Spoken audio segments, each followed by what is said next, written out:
Sahabat Ruang Diri, kembali bersama kita semua dengan tema Quarter Life Crisis. Kalau kemarin saya bicara dengan Lupita Agra Divina, sekarang saya juga ada Dilan Arga.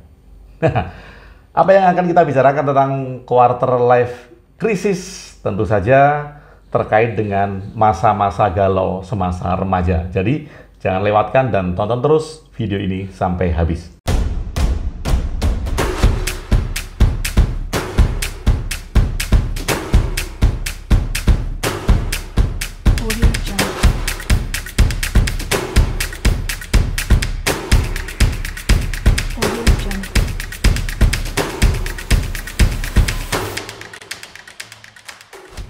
Nah, sahabat Bahtera, ini adalah ngobrol santai saya bersama Lupita dan Dilan. Kalau Lupita ini walaupun katanya sekarang tidak tertarik terjun ke dunia politik, walaupun kuliahnya di ilmu pemerintahan, dan Dilan dulunya aktif bikin video di YouTube, bikin vlog, tapi sekarang berhenti. Nah, entah kenapa, nanti kita tanya apakah itu semua karena kegalauan mereka berdua.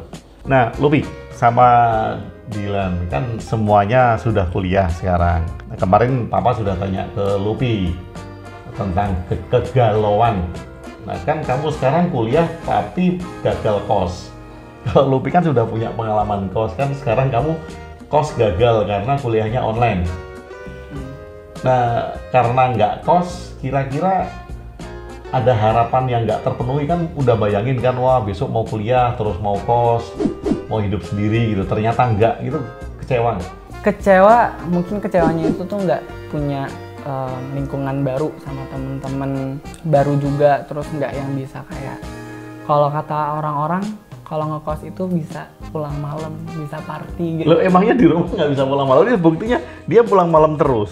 Bisa, cuma kalau misalkan di kos itu tuh nggak ada pikiran kayak di rumah tuh ada ortu, jadi kayak takutnya ngeganggu kalau misalkan pulang malam terus udah tidur gitu. Kalau apalagi kalau misalkan pintunya suka dikunci kan harus ngegedor-gedor kan ngeganggu. Tapi kalau misalkan kos kita punya kunci sendiri, bisa ngapain aja gitu. Nah, kalau di rumah takut kalau bohong ketahuan. Nah, coba kalau kamu dulu ngekos, kamu pulangnya jam berapa? Bisa jam 1, jam 2, kadang nggak pulang. Ngapain kalau nggak pulang? Di kos temen. Karena kan lebih asik kalau ada temennya gitu kan. Kadang di kos Salma atau di kosnya di kamar Vina atau kamar Rora. Kan aku sekos tuh kan berempat sama teman aku dekat. Nah, kamu kebayangin nggak yang paling kamu takutkan kalau kamu jauh dari orang tua itu apa kalau kos? Nggak bisa ngebantu mau apa-apa.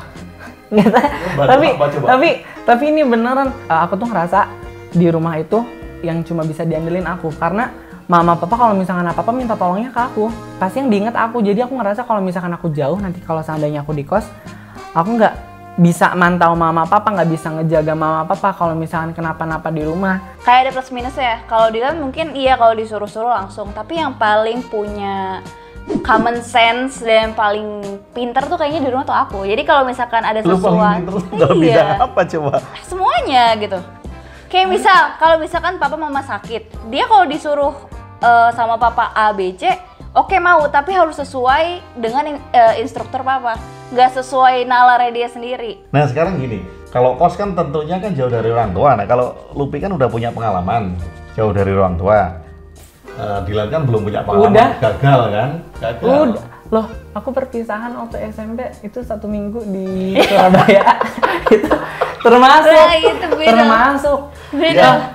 Tapi itu udah bisa jadi dasar aku bisa hidup sendiri, karena waktu itu mama tuh ngasih aku uang jajan itu 3 kan untuk 1 minggu, 3 juta. Tapi aku cuma bisa, aku berhasil pakai itu cuma 500.000 dalam 1 minggu. Itu pun digunain untuk beli oleh-oleh mama. Dari sekolah juga makan pagi udah disediain, makan sore udah disediain. Jadi aku nggak perlu yang jajan konsumtif, beli ini beli itu. Jadi aku ngerasa aku kalau hidup sendiri pun nanti bisa, karena aku bisa memanajemen diri aku sendiri. Nah, sekarang kalau jauh dari orang tua, Lupi kan sekarang sudah di sini karena sudah nggak kos kan, di rumah terus, otomatis kan Dilan juga ada di rumah terus. Kira-kira kalau masa-masa kalian ini yang diharapkan orang tua itu seperti apa sih? Gitu. Ngertiin anaknya. Iya, ngerti kalau kita di rumah itu bukan berarti kita lagi liburan. Kayak ada Kenapa tuh liburan? Iya, maksudnya kadang mama sama papa kalau misalkan kita di rumah kayak mikirnya nggak ngapa-ngapain. iya nggak ngapa-ngapain padahal ada kerjaan Ada sendiri kerjaan. gitu. Kalau mau di ngertiin, belajar ngertiin kita juga.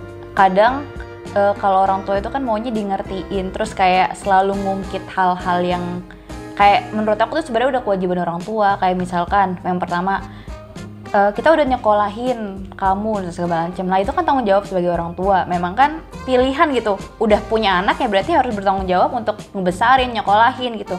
Itu adalah sesuatu yang menurut aku bukan apple to apple yang bisa dibandingin ke anak gitu. Jadi seakan-akan kita berutang gitu. Kalau misalkan papa bilang, kamu kan udah papa sekolahin, dah itu kan kewajiban sebagai orang tua. Aku sebagai anak kan nggak bisa milih ketika aku mau dilahirin gitu kan. Kalau misalkan aku disekolahin papa ya itu tanggung jawab papa. Kalau misalkan papa selalu ngungkit, aku udah nyekolahin kamu, aku udah biayain kamu, ya itu adalah tanggung jawab orang tua. Itu nggak apple to apple. Emangnya papa ngungkit itu? Pernah papa ngungkit kayak gitu? Nah kalau kamu gimana?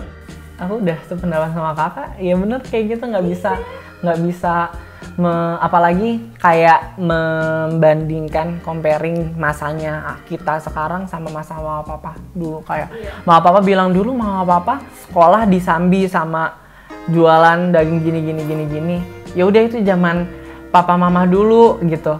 Kalau sekarang Mungkin kayak dulu kalau papa dulu ke sekolah naik sepeda, terus sekarang naik sepeda nggak mau. Iya beda gitu kalau beda.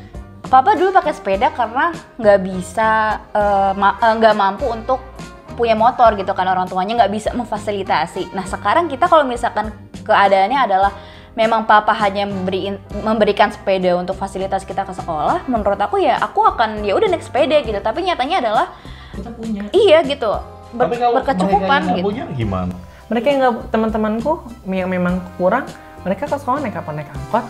Mereka ke sekolah naik angkot. Orang-orang punya porsinya sendiri-sendiri untuk gimana cara mereka memberlakukan anak-anaknya gitu. Kalau misalkan papa afford buat itu, ya kenapa enggak? Kenapa harus papa compare sama masa papa? Ya ini kan semuanya kan berkembang kan. Orang tua itu kan juga belajar menjadi orang tua, iya kan? Apalagi dulu papa baru punya anak satu, punya anak Lupi, kemudian punya anak Dilan, punya anak Cam, itu kan terjadi pembelajaran terus-menerus kan. Ya mungkin dulu papa pernah mengatakan seperti itu karena papa belum belajar. Tapi kemudian kesini kan papa terus belajar kan, bagaimana mengerti anak, bagaimana belajar terhadap anak kan gitu. Sekarang kalau bayangan ke depan nih Dilan, kenapa kok berhenti nge-vlog? Padahal itu kan bagus vlog-vlognya. Sebenarnya kalau misalkan ngomongin itu ada banyak banget alasan. Semakin dewasa itu semakin sadar sama diri sendiri ya. Maksudnya dulu itu nge-vlog itu kayak nggak ada. Iya kan waktu kamu SMP kan kamu malah nari-nari. Iya kan, karena dulu nggak ngerti. Maksudnya dulu ya udah for fun, konten aja gitu, nge-vlog aja. Tapi kalau semakin gede, ngerasa esensi dari aku buat konten itu apa sih? Value yang bisa orang-orang dapat ketika nonton vlog aku tuh apa sih?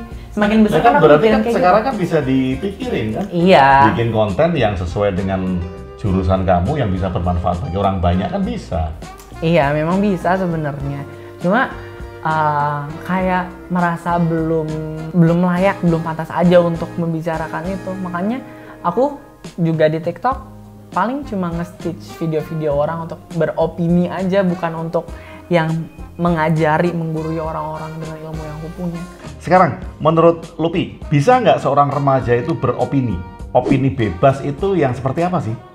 Apakah bebas itu kemudian tidak ada batasannya? Atau bagaimana? Opini yang bebas, yang demokratif itu yang gimana?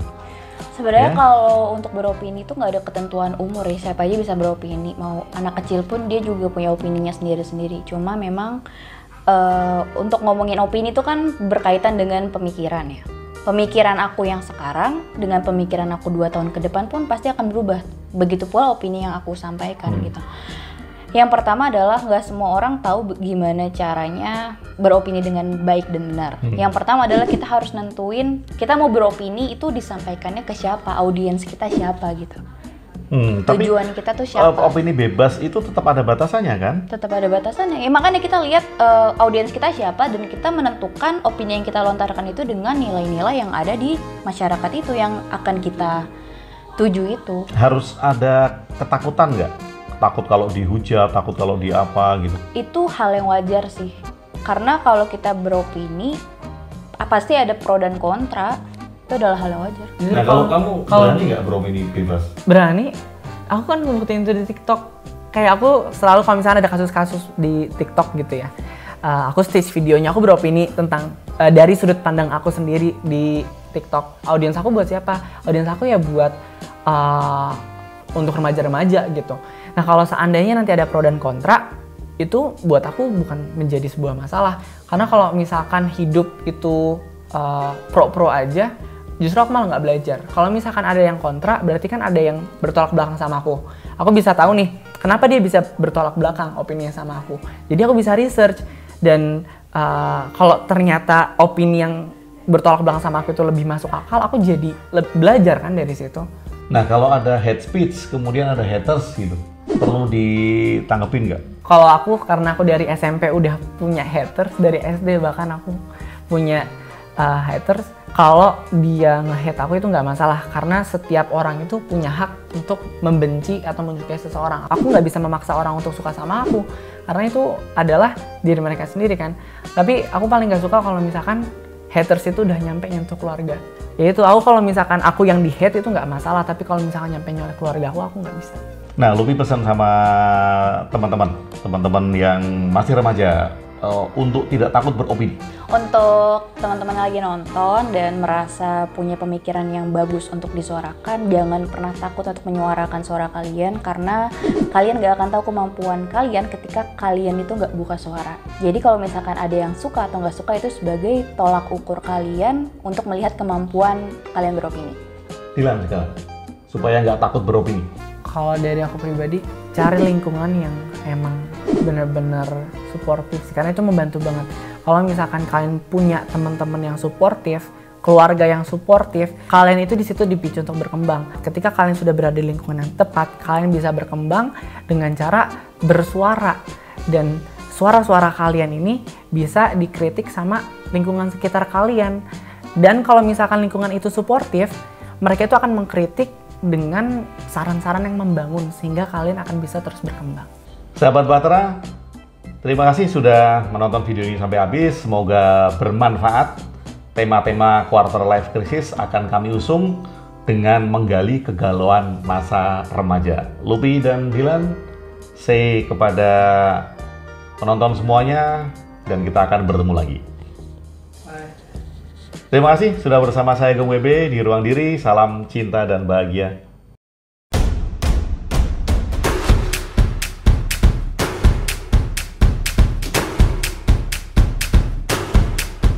Audio Jungle.